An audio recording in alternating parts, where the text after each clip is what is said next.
বিজেপির দিল্লি দখলের ১৬ কলা পূর্ণ হলো।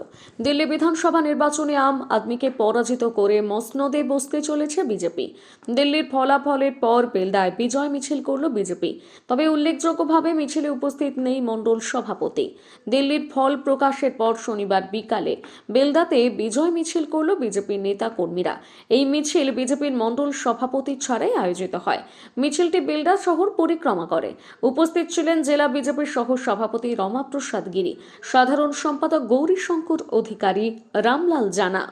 দিল্লির বিধানসভা নির্বাচনে বিজেপি দীর্ঘ ২৭-২৮ বছর পর যে ব্যাপক জয় পেল, বাংলার মানুষকেও আমরা স্মরণ করিয়ে দিতে চাই আগামী দিনে আমরাও এখানে হিন্দু রাষ্ট্র গড়ার জন্য সমস্ত হিন্দুরা এক হয়ে বিজেপির ছাতার তলায় আসুন।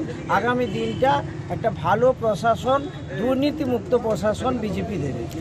নির্বাচন চলছে, তাই সবাইকে ডেকেছেন। এখানে আমাদের বর্ষিয়ার নেতা আছেন, আমাদের সুভাষিস মহাপাত্র, এক্স প্রেসিডেন্ট। এটা নির্বাচন চলছে, এখন সমস্ত কমিটি ভাঙা আছে, নির্বাচন চলছে, সুতরাং ওটা নিয়ে কোনো ব্যাপার নেই। কালকে আবার নারায়ণগড়ে হবে, সেখানেও ওনারা করছেন। আমরা সবাই আছি, বেলদায় যারা থাকি সবাই আছি। 2026-এর জন্য কি প্রস্তুতি নিচ্ছেন? নির্বাচন চলছে, নির্বাচন মিটে যাক, তারপরেই তো। মেদিনী আই কেয়ার অত্যাধুনিক চক্ষু হাসপাতাল, কেশিয়ারি কৃষক বাজারের নিকট, যেখানে শঙ্কর নেত্রালয় চেন্নাই এবং এলবি প্রসাদ আই ইনস্টিটিউট হায়দ্রাবাদ থেকে ট্রেনিংপ্রাপ্ত আই স্পেশালিস্ট রয়েছেন।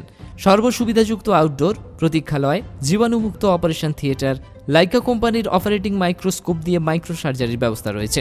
অত্যাধুনিক ফেকো পদ্ধতি দ্বারা ছানি সঙ্গে ইন্ট্রাঅ্যাকুলার লেন্স ইমপ্ল্যান্ট অপারেশন করা হয়।